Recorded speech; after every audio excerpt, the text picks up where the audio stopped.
Allez, bonjour les amis, bonjour à vous tous. Nouvelle vidéo aujourd'hui, Toyota Avensis de 2004 que tu connais. Donc là, ce coup-ci, il y a toujours un problème d'injecteur que j'ai remplacé. Bon, ça c'est une autre histoire. Je pense que c'est le papillon qui doit déconner.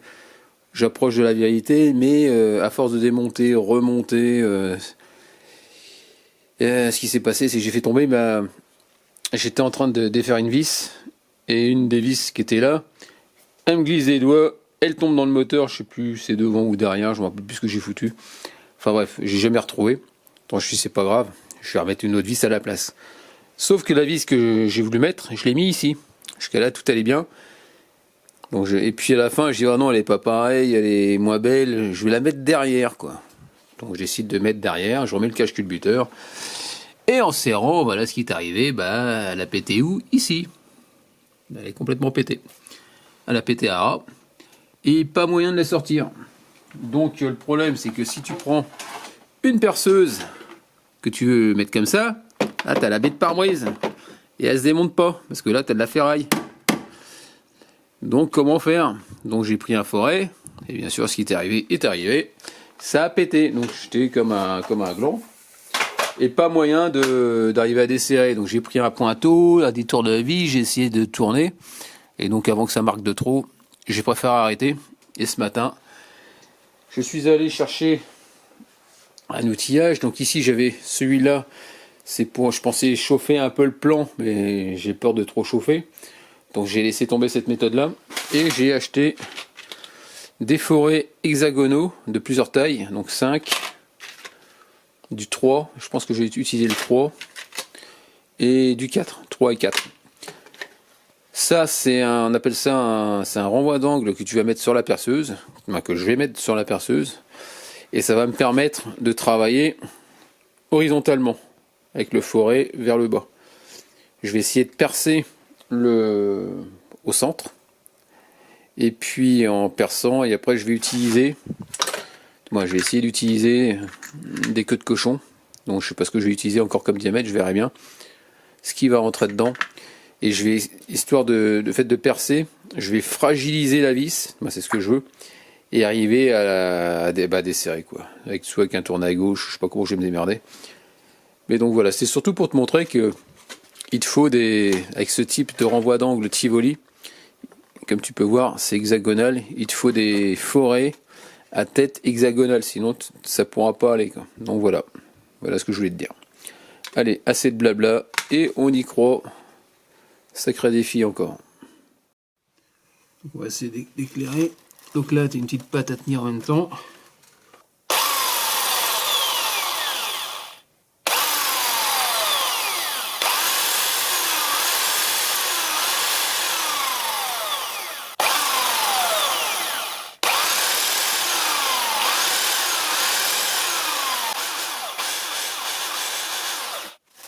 C'est pas mal comme truc finalement. Il faut foutre des copeaux dedans.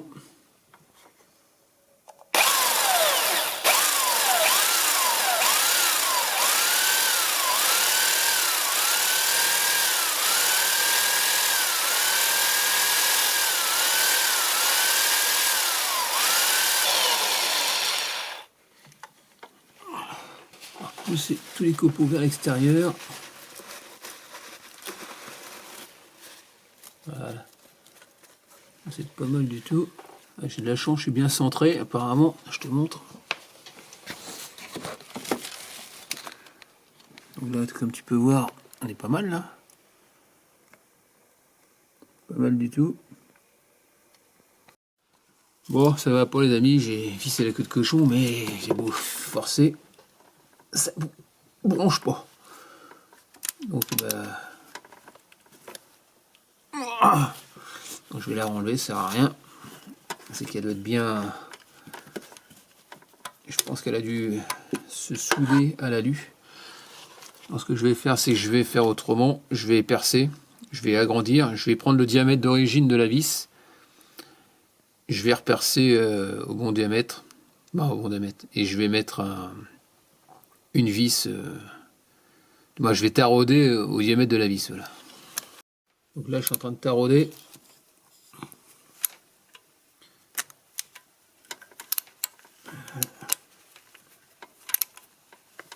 train de faire du M6. Dès que c'est fait, dès que c'est un point dur, tu reviens en arrière. Je suis en train de faire les 3 passes. Voilà.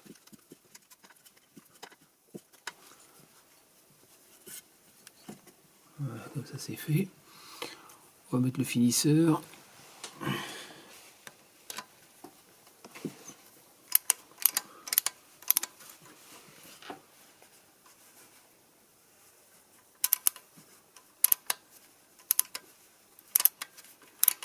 Les copeaux qui se barrent, c'est que c'est bon signe.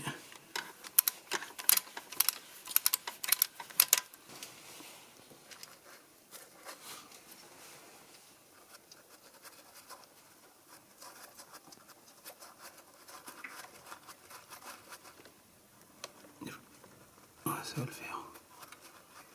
Là, juste une vis assez longue.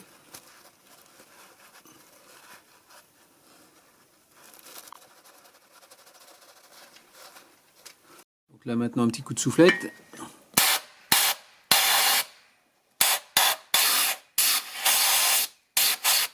Voilà.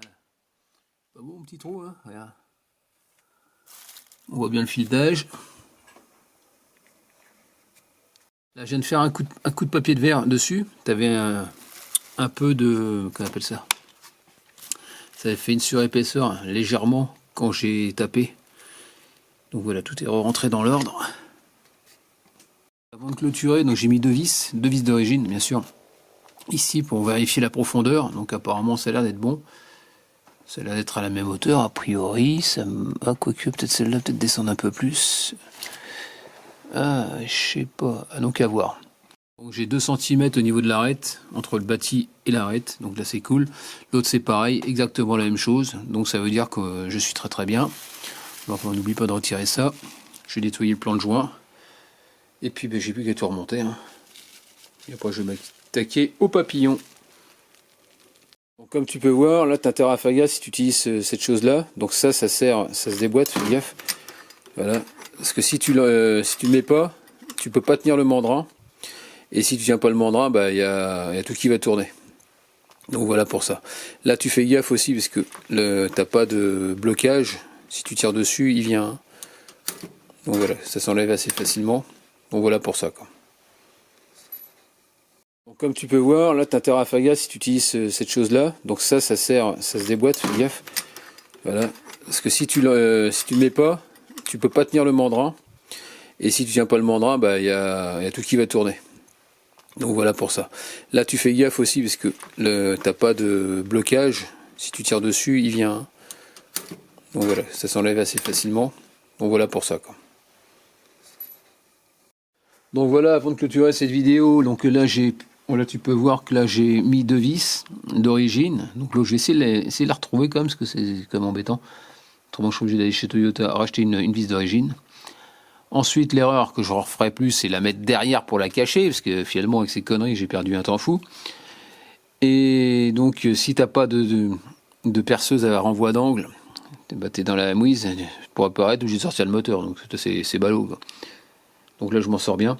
Ensuite, qu'est-ce que je vais dire d'autre? Là, j'ai mesuré donc, la hauteur des vis pour être bien sûr que ça descende bien suffisamment. Donc, celle d'origine avec un qui n'a pas été réparé. Donc je suis au niveau de l'arête de la vis, je suis à 2 cm, donc là c'est très très bien. L'autre c'est pareil, 2 cm, donc il n'y a pas de souci. Là maintenant il n'y a plus qu'à remettre le plan de joint, tout remonter. Et puis voilà, donc là, ce que je peux te dire c'est que rien ne s'est passé comme j'ai voulu. Dès le départ c'était la mouise. Donc j'ai essayé donc, de taper dessus. Finalement j'ai marqué un peu le bâti, donc ça c'est pas terrible, donc il vaut mieux éviter de taper. Éviter de déraper. Donc j'ai voulu mettre une queue de cochon. Donc forcément pour pouvoir percer, il m'a fallu le renvoi d'angle. J'ai pensé arriver en perçant à 3 et en mettre une queue de cochon dedans. Finalement ça j'ai jamais réussi. J'ai réussi comme tu as pu voir à visser mais pas à desserrer. Donc j'avais peur que ça pète dedans et comme c'est un acier assez résistant, si je dois repercer dans une pièce qui a cassé, j'ai pas voulu jouer avec ça. Donc la queue de cochon j'ai éliminé. Après, je m'étais dit que ce serait peut-être bien de, comme j'y arrivais pas, de percer plus gros et mettre un hélicoï, sauf que bah, j'avais pris un forêt à tête hexagonale de 3, de 4 et de 5, et quand j'ai percé à 5, ça suffisait pas pour pouvoir mettre un hélicoï, donc j'avais forcément le forêt qui va avec le coffret pour l'hélicoï, mais sauf que il n'est pas hexagonal, donc forcément j'ai pas pu m'en servir pour agrandir et mettre un hélicoï. Donc la seule solution, c'était avec le 5, j'ai essayé d'agrandir un petit peu, tu sais, en jouant un peu sur le forêt, sur l'intérieur du diamètre, de façon à essayer de passer un tarot, et après pouvoir descendre. Mais bien sûr, ça ne s'est pas passé comme je voulais.